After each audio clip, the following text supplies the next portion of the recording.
ತ್ರೇತಾಯುಗದಲ್ಲಿ ಶ್ರೀರಾಮಚಂದ್ರನು ಅಯೋಧ್ಯೆಯಲ್ಲಿ ಜನಿಸಿದಾಗ ಸೂರ್ಯದೇವನು ಹರ್ಷಚಿತ್ತನಾಗಿದ್ದನೆಂಬ ಪುರಾಣದ ಕಥೆ ಇದೆ. ಈಗ 2020ರ ರಾಮನವಮಿಯಂದು ಕಲಿಯುಗದ ಅಯೋಧ್ಯೆಯ ಭವ್ಯ ಮಂದಿರದಲ್ಲಿ ಅಂತಹದೇ ಒಂದು ರೋಚಕ ದೃಶ್ಯ ನಡೆದಿದೆ. ಈಗ 2020ರ ರಾಮನವಮಿಯಂದು ಕಲಿಯುಗದ ಅಯೋಧ್ಯೆಯ ಭವ್ಯ ಮಂದಿರದಲ್ಲಿ ಅಂತಹದೇ ಒಂದು ರೋಚಕ ದೃಶ್ಯ ಮರುಕಳಿಸಿದೆ.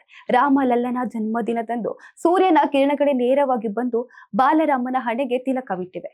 ಈ ಅಪರೂಪದ ಸೂರ್ಯ ತಿಲಕ ಪ್ರಕ್ರಿಯೆಯು ಭಕ್ತರ ಕಣ್ಮನ ಸೆಳೆದಿದೆ. ಮಧ್ಯಾಹ್ನ 12 ಗಂಟೆಗೆ ರಾಮನು ಜನಿಸಿದ ಸಮಯಕ್ಕೆ ಸೂರ್ಯನ ಕಿರಣಗಳು ಬಾಲರಾಮನ ಹಣೆಯ ಮೇಲೆ ವೃತ್ತಾಕಾರದಲ್ಲಿ ಮೂಡಿ ಬಂದವು. ಸುಮಾರು 3 ರಿಂದ 4 ನಿಮಿಷಗಳ ಕಾಲ ಈ ಸೂರ್ಯ ತಿಲಕವು ಭಗವಂತನ ಹಣೆಯನ್ನ ಬೆಳಗಿಸಿತು.